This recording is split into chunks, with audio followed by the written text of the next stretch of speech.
Emergency response team, what's the situation? We need an ambulance now. A trainer's been pulled under. This is what happens when the creature you trust most suddenly turns on you. Jessica Radcliffe was no thrill seeker. She was a marine biologist, a perfectionist, someone who believed that understanding and routine could tame even the most powerful predator. And for years, it seemed like she was right. Every day, she stepped into a tank with a 12,000-pound killer whale named Mallow. They danced, performed, trusted each other. Children laughed, cameras flashed, and behind the glass, no one questioned it. Until one day, in front of a sold-out crowd, everything changed. No warning, no misstep, just a sudden snap, a shift in the water, and then a silence so loud it swallowed the stadium whole. Why did Mallow, the orca she trained and loved, suddenly attack? Was it instinct, revenge, or something even darker no one dared to say out loud? This is the horrifying final story of Jessica Radcliffe, and it will change how you see animal entertainment forever. She trusted him. More than that, she loved him. Not just as a performer, not as a wild animal, but as a partner, as family. He was the centerpiece of the park, the headliner, the main event, the orca that brought in thousands of guests each week. He performed flawlessly for years, until one day, in front of a full crowd of families, children, and cameras, that trust was shattered. In seconds, what should have been a joyful performance turned into a nightmare. Screams replaced cheers. Water turned red, and a young woman full of life was gone. This is the story of Jessica Radcliffe. It isn't just about her death. It's about the warnings we ignored, the choices we made, and the truth we tried to hide. Jessica Radcliffe was raised just outside of Santa Cruz, California, with the Pacific Ocean practically in her backyard. Her father, a respected marine biologist, took her on boat trips, taught her how to read the tides, and showed her pods of dolphins dancing in the surf. From the time she could walk, she was mesmerized by the sea. As a child, she attended a marine park show and watched an orca leap from the water. That moment changed her life. She knew then she didn't want to just watch these animals. She wanted to be with them, train them, understand them. She enrolled in a marine biology program in college and got an internship at Ocean Haven Marine Park, a rising SeaWorld-style attraction just south of Monterey. She started by cutting fish, scrubbing tanks, and observing feeding schedules. But it was clear she had something special. The animals responded to her, especially one. Mallow was Ocean Haven's star orca, 22 feet long, 12,000 pounds, black and white, with a massive dorsal fin that towered like a sail. He had been captured young and trained for years. He knew how to wave, splash, spin, and breach on cue. But he was also temperamental.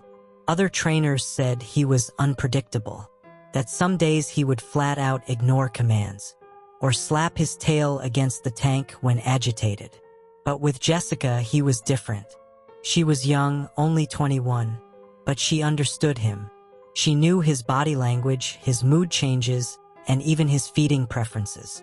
While others struggled to handle him, Jessica seemed to calm him.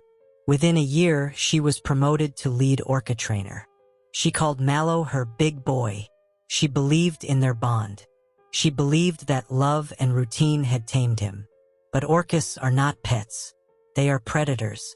And that bond, as deep as it was still human-made. Over time, cracks began to show. Mallow became more aggressive during feeding sessions. He once lunged at another trainer, forcing them to leap back. He ignored whistle cues and slammed into the tank walls, hard enough to echo through the stadium.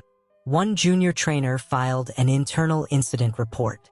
Another requested that Mallow be pulled from the live water work. But management dismissed the concerns. It was the busy season.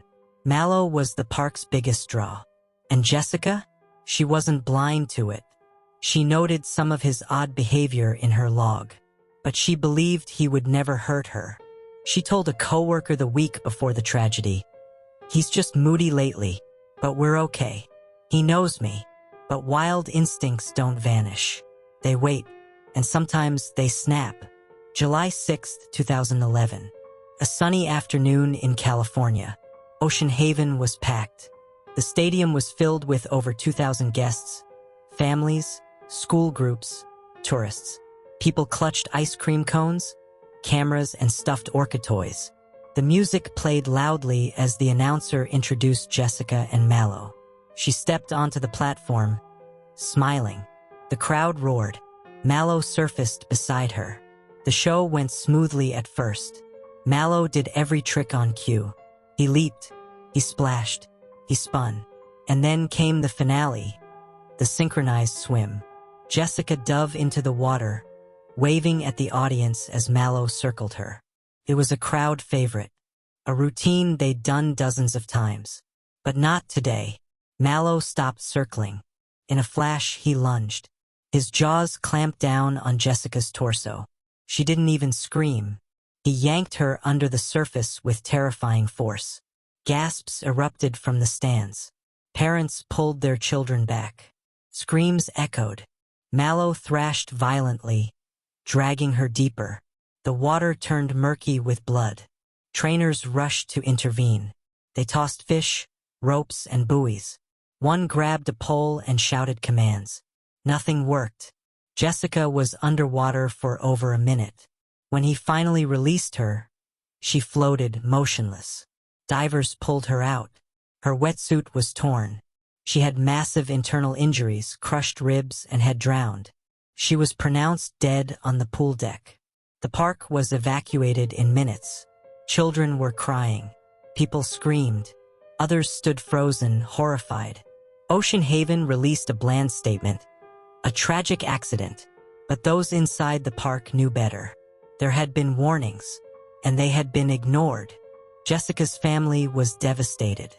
Her parents held a private memorial along the coast where she once played as a child. Her ashes were scattered into the Pacific. Her death sparked a national outcry. News crews camped outside the park. Animal rights groups protested. Former trainers came forward, sharing stories of abuse, mistreatment, and silence concerns. Ocean Haven shut down within 6 months. The lawsuits didn't stop. Mallow was relocated to a semi-wild marine sanctuary in the Pacific Northwest. He lived the rest of his life without trainers, shows, or screaming crowds. But the damage had been done. Jessica believed love could bridge the gap between human and beast. That trust was enough. But it wasn't. Because the truth is, wild animals are not actors. They are not entertainers. They are not ours.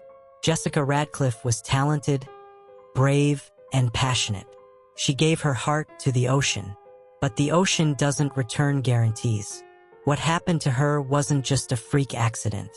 It was the result of ignoring instincts, silencing warnings, and assuming nature can be controlled. This isn't just a story of a trainer and an orca. It's a warning. When we cage the wild for entertainment, eventually the wild reminds us who it really is. Rest in peace, Jessica.